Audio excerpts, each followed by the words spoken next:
بہت سارے لوگ ایسے دیکھے ہیں جس کو اللہ تبارک و تعالیٰ نے ہاتھ تو دیا لیکن اس ہاتھ کو پکڑنے کی صلاحیت عطا نہیں کی۔ بہت سارے لوگ ایسے ہیں جس کو اللہ نے کان تو دیا لیکن اس کان میں سننے کی طاقت عطا نہیں کی۔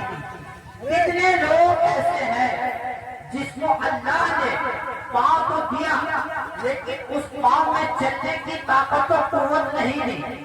کتنے لوگ ایسے ہیں جس کو اللہ نے زبان تو دی لیکن اس زبان میں قوت گویائی عطا نہیں دی۔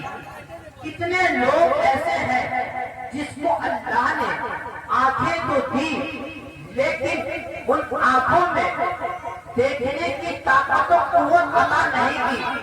بہت سارے لوگ ایسے ہیں جس کو اللہ نے دماغ تو دیا لیکن اس دماغ میں سوچنے اور سمجھنے کی صلاحیت عطا نہیں کی۔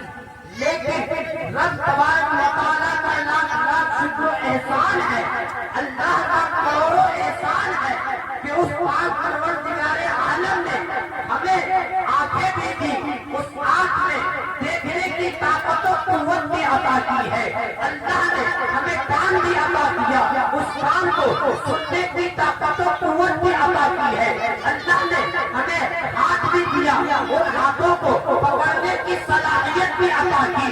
اللہ تبارک و تعالیٰ نے ہمیں زبان بھی دیا اور اس زبان میں بولنے کی طاقت و قوت بھی عطا کی۔ اللہ تبارک و تعالیٰ نے ہمیں دماغ بھی دیا اور اس دماغ کو سوچنے اور سمجھنے کی صلاحیت بھی عطا کی۔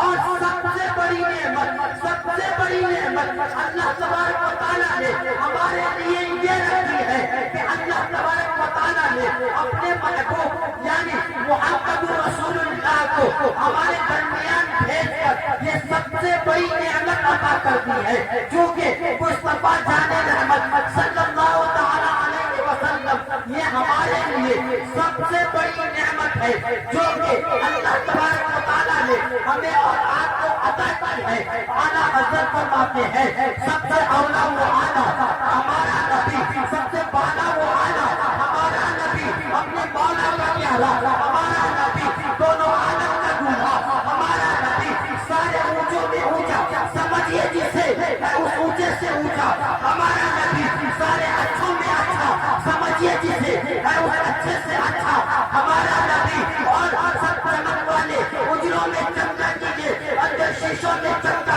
ہمارا نبی۔ کیا خبر کتنے تارے ہلے جو گئے پر نہ ڈوبے نہ ڈوبا ہمارا نبی، اور سب چمک والے اجروں میں چمکا کیجیے اندر شیشوں میں چمکا ہمارا، اندر شیشوں میں چمکا ہمارا نبی۔